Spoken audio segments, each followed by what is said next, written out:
ఏదైనా అలా జరిగి మ్యానిపులేట్ అయ్యి మీరు వదులుకున్న సందర్భం బాధాకరమైన సంఘటన ఏమీ లేదు, అలాంటిది ఏం లేదు. మీరు చాలా రోజుల నుంచి అంటే సీరియల్ పరంగా కాకపోతే సినిమా పరంగా అవుట్ ఆఫ్ ద బాక్స్ అనే చెప్పాలి.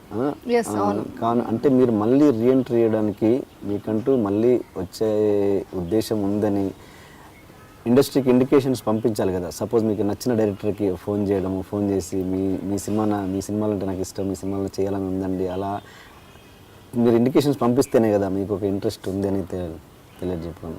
నేను నా ఫస్ట్ సినిమా టైంలోకి నేను ఎవరిని నాకు ఆఫర్స్ కావాలని అడగలేదు. ఇప్పుడు వెళ్ళి నేను ఆఫర్స్ ఎవరిని అడగలేనండి. అలాగా వెళ్ళి నాకు అవకాశం ఇవ్వండి అంటే అవకాశం అది అలాగే కదా మీనింగ్, అదే అవకాశం అక్కడ. అది కాదు ఒక ఇంట్రెస్ట్, అదే ఒక శ్రీకరణ్ గారి దాంట్లో చేయాలి, లేదంటే ఒక పూరి గారి దాంట్లో చేయాలి, ఒక కృష్ణవంశీ గారి దాంట్లో చేయాలి, ఇలా ఉంటాయి కొంతమంది ఆర్టిస్టులు దాంట్లో చేయలేకపోయానే ఒక్కసారి. అది ఏదో అడుక్కోవడం అని కాదు కదా అర్థం అక్కడ. అంటే వాళ్ళకి ఓకే నేను కనిపించానంటే ఇప్పుడు మీడియా ఇది చూస్తే కావాల్సి ఉంటే పిలిస్తే నేను వెళ్తాను, కానీ నేనైతే అడగానండి. ఎందుకంటే ఏమన్నా ఎలా చేస్తుందో ఏంటో నేను చేసిన మూవీస్ అవంతా తెలిసి ఉంటుంది ఇండస్ట్రీలో, తెలుగు ఇండస్ట్రీలో తెలుసు.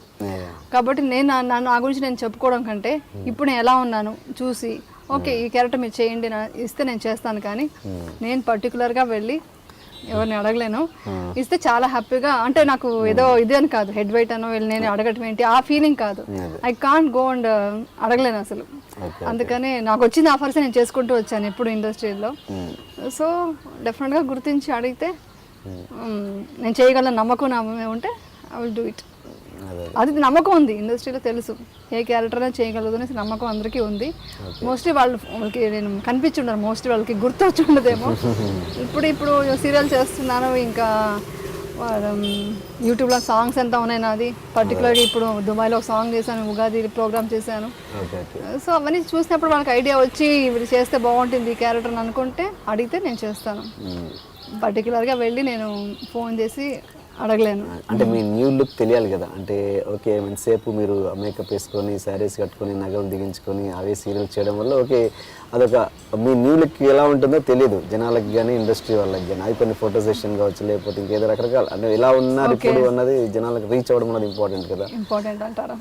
ఇప్పుడు చూస్తారు కదా. తెలిసి ఇందులో అందంగా ఉండాలని నేను అనుకుంటున్నాను. అవునండి, నేను నేచురల్గా అందంగానే ఉందని అందరూ అంటారు, నాకు తెలియదు, వేరే వాళ్ళు చెప్తేనే తెలుసు నాకు, వాళ్ళు వీళ్ళు చెప్తేనే ఇలాగే రిసీవ్ చేసుకుంటున్నారు అనేది నా ఉద్దేశం. ఇలాగే ఇంత నేచురల్ గా ఉంటేనే బాగా రిసీవ్ చేసుకుంటున్నారు. మేకప్ కాదు అంటే మేకప్ ఉండాలి, అమ్మాయి అంటే మేకప్ ఉండాలి, కానీ అవసరం లేదండి క్యారెక్టర్ కి సంబంధించి. ఇప్పుడు ఆ క్యారెక్టర్ మేకప్ ఉండాలంటే ఉండాలి, ఇంకా డీ గ్లామర్ చేయాలంటే ఇంకా డీ గ్లామర్ చేయాలి. కాబట్టి మేకప్ అవసరం లేదు, బికాస్ ఆ క్యారెక్టర్ మీద డిపెండ్ అయి ఉంటుంది. సో చూడండి నేచురల్గా ఇలా ఉన్నాను ఇప్పుడు. సో చూసారు కదా, ఇప్పుడు చూడండి ఇప్పుడు ఇలా ఉన్నాను, ఆలోచించుకోండి. అంతే చెప్పేసాను కెమెరా కూడా, ఇలా ఇండైరెక్ట్ గా అడిగేశానండి. ఓకేనా, మీ ఇంటర్వ్యూ ద్వారా అడిగేశాను. సో వస్తే ఐఎమ్ హ్యాపీ, చేస్తాను, రావాలని కోరుకుందాం. థ్యాంక్ యూ అండి. మీరు అప్పుడు ఏదో పెద్ద యాక్సిడెంట్ అయిందని విన్నాను, మీకు యాక్సిడెంట్ తప్పించుకున్నారా? సంథింగ్ ఏదో తప్పించుకున్నాను. ఎట్లా ఎలా జరిగింది? అది నేను ఒక తమిళ్ సీరియల్ చేస్తున్నాను, కుట్రాళం షూటింగ్.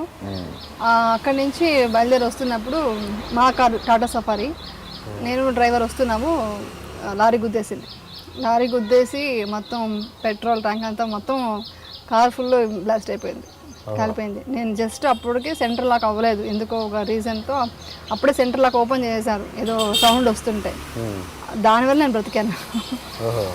2009 జూన్ 23. నేను డ్రైవర్ ఉన్నాము. షూటింగ్ ముందు రోజు ఫినిష్ అయిపోయింది, మార్నింగ్ బయలుదేరి వస్తున్నాం, బెంగళూరుకి వెళ్తుంటే ఆ లారీ ఎలా గుద్దేసి అసలు అందరూ బతకుండా, యాక్సిడెంట్ చూసి బతకుండదు అనుకున్నారు అందరూ. జస్ట్ చిన్న ఇక్కడ మార్క్ ఉంది, ఆ మార్క్తో నేను సేవ్ అయ్యాను. అసలు కార్ అయితే మొత్తం స్మాష్ క్రాప్కి వెళ్ళింది అసలు, అది ఫైర్ అయిపోయింది మొత్తం. ఆ ఇన్సిడెంట్ తర్వాత మీ ఆలోచన ధోరణిలో ఏమన్నా మార్పు వచ్చిందా? అసలు అది అయిన తర్వాత 5th day vent shooting. Even అది అయినప్పుడు కూడా నేను ఆర్టిస్ట్ని కదా, నా మైండ్ చూడండి ఎంత ధైర్యంగా ఉంటానని. నాకు ఇక్కడ ఫుల్ బ్లడ్ వచ్చేస్తుంది, ఎంతవరకు కట్ అయిందో తెలియదు వాళ్ళకి ఇది హాస్పిటల్లో. నాకు ఇక్కడే మార్క్ అవ్వకూడదు, స్టిచెస్ వేయకండి, నేను ఆర్టిస్ట్ని అది మాట్లాడుతున్నాను. నాకు ఆ షాక్ నుంచి బయటకు వచ్చినా నాకు ఇదే ఉంది, అలా ఉన్నాను. 5th డే షూటింగ్ కూడా వెళ్ళిపోయాను. మళ్ళీ రావడం వాళ్ళ సీరియల్ చేస్తున్నాను అప్పుడు నేను కన్నడలో. వాళ్ళంతా ఫోన్ చేశారు, చేసి రాధిక గారు కూడా ఫస్ట్ కౌన్సిలింగ్ వెళ్ళండి, షాక్లో ఉంటారు మీరు, ఎంత ధైర్యంగా ఎలా షూటింగ్ వచ్చేసారని కూడా అన్నారు, ఫోన్ చేశారు అందరూ. అలా జరిగింది. బట్ చాలా బ్రేవ్ కదా, థ్యాంక్ గాడ్ నా ఫేస్ ఏం కాలేదు అనుకున్నాను అప్పుడు కూడా. ఎందుకంటే ఆర్టిస్ట్కి ముందు ఫేస్ ఇంపార్టెంట్ కదా, అది చూసుకోవాలి కదా. సో గాడ్స్ గ్రేస్ అంతే. లేకుంటే హాఫ్ అన్ అవర్ ముందు నేను సెంటర్ లాక్ ఓపెన్ చేసేయడం ఏంటి, సెంటర్ లాక్ అయింటే క్లోజ్ అయిపోయింటే లాక్ ఓపెన్ అయ్యేది కాదు. ఆల్రెడీ కార్ బర్న్ అయిపోయింది, దిగేటప్పటికే ఫుల్ బర్న్ అవుతుంది, దిగడానికి కుదిరేది కాదు. డ్రైవర్ కూడా స్ట్రక్ అయిపోయింటే షాక్లో ఉంటే వేరే వాళ్ళు వచ్చి లాగేసాం ఫ్రాక్షన్ ఆఫ్ సెకండ్ అంతేనండి, జస్ట్ ఒక ఎంత 2 minutes అంతే, అలా లాగేసి దిగాము అంతే, షాక్ అలా అయింది అది. బట్ ఇప్పటికీ బ్రేక్ వేస్తే కొంచెం ఆ ఫీల్ లోపల ఎక్కడ ఉంటుంది కదా, అలా జర్కిస్తాను, భయం వేస్తుంది ఒకసారి. నిద్రపోలేను కార్లో, ఆ యాక్సిడెంట్ అయినప్పుడు నిద్రపోతున్నాను కాబట్టి నిద్రపోతే నాకు ఆ జర్క్ వస్తుంటుంది, బ్రేక్ వేస్తే కొంచెం ఇది అవుతాను అంతే. అంటే నేను అన్న క్వశ్చన్ ఏంటంటే, చావు దాకా వెళ్ళొచ్చిన తర్వాత మనిషి ఆలోచనలో ఒక రకమైన మార్పు వస్తుంది, జీవితం మీద ఒక రకమైన డిఫరెంట్ యాంగిల్ చూస్తాం మనం. నేను అది చావు పట్ల ప్రవర్తించే తీరు అన్ని మారిపోతాయి. ఎలా ఏమన్నా అలాంటి మార్పులు అలా చూస్తే నేను ఇండస్ట్రీలో ఫైర్ యాక్సిడెంట్ తప్పించుకున్నాను, ట్రైన్ యాక్సిడెంట్ తప్పించుకున్నాను. మూవీస్ అప్పుడు పుట్టింటి పట్టు చీర ఫైర్ యాక్సిడెంట్ ఏంటంటే ఫుల్ చుట్టూ ఇది వేసేసారు ఫైర్. ఆ మూవీలో మధ్యలో చాప మీద నేను ఉంటాను, అది అంటే వెలిగించేసాను చంపడానికి, మా అత్తగారు ట్రై చేసినట్టు సీన్ అనమాట. ఫుల్ డోర్ లాక్ చేసేసారు, పైన కెమెరా టాప్ యాంగిల్లో ఉంది కెమెరా. నేను అరుస్తున్నాను, మొత్తం హెయిర్ అంతా కూడా కాలుతుంది లైట్గా, అరుస్తున్నాను, ఎవరికి తెలియట్లేదు, యాక్టింగ్ అనుకుంటున్నారు. ఇంకొంతసేపు ఉంటే కాలిపోయేది స్కిన్ అంతా. ఆ హీట్ వచ్చి కెమెరామ్యాన్ తగిలింది అక్కడ పైన. అప్పుడు తెలిసింది వాళ్ళకి చాలా హీట్ అయిపోయింది, ఎక్కువ అయిపోయిందని ఇమ్మీడియట్గా వచ్చి ఆరిపారు. సో అలాంటివన్నీ జరిగేది. నేను లైఫ్ని చాలా సీరియస్గా తీసుకునేదాన్ని కాదండి, అదొకటి. తర్వాత అమ్మ కడుపు చల్లగానే మూవీ షూటింగ్ తిరుపతిలో ట్రైన్కి ఎదురుగా ఇలా వెళ్తుండాలి, హీరో వచ్చి లాగాలి, ఆ హీరో లాగట్లేదు, నేనేమో షార్ట్ ఓకే చేశానని వెళ్తూనే ఉన్నాను. అసలు దూరం నుంచి మా మదరు మా స్టాఫ్ చూస్తున్నారు, అందరూ షాక్, అంతే అవుట్ అనుకున్నారు. ఫ్రాక్షన్ ఆఫ్ సెకండ్ అలా లాగాడు. లాగకపోతే అంటే నేనైనా వచ్చేయచ్చు కదా బయటికి, 1 more అవుతావు నేను, నాకు షార్ట్ ఓకే అయిపోవాలి రావట్లేదు, కానీ వచ్చేస్తుంది. ఫ్రాక్షన్ ఆఫ్ సెకండ్లో లాగాడు.